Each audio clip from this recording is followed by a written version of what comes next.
मुंबईसह ठाणे, पालघर आणि रायगडमध्ये 3 तासांमध्ये पावसाची शक्यता देण्यात येते आहे। दरम्यान हवामानामध्ये मोठा बदल झाला आणि त्यामुळेच यातल्या काही भागांमध्ये पाऊस पडण्याची शक्यता आता व्यक्त केली जाते। मुंबई आणि आसपासच्या परिसरामध्ये हवामानाने पुन्हा एकदा रुख बदललाय।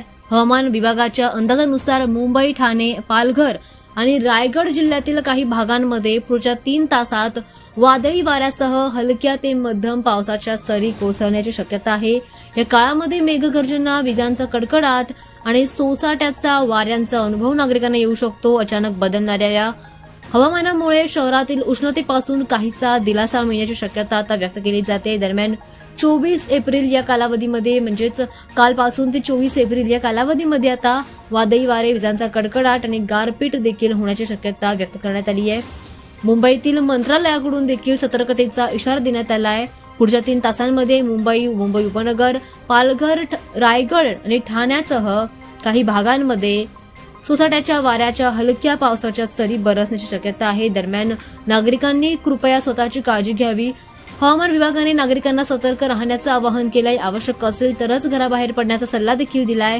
समुद्रकिनारी आणि मोकळ्या जागांमध्ये सावधगिरी बाळगण्याचे देखील निर्देश देण्यात आलेत। सध्या संपूर्ण कोकण आणि मुंबई महानगर परिसरामध्ये ढगाळ वातावरण आहे आणि त्यामुळेच पावसाच्या सरींची शक्यता कायम असल्याचं सांगण्यात येत आहे।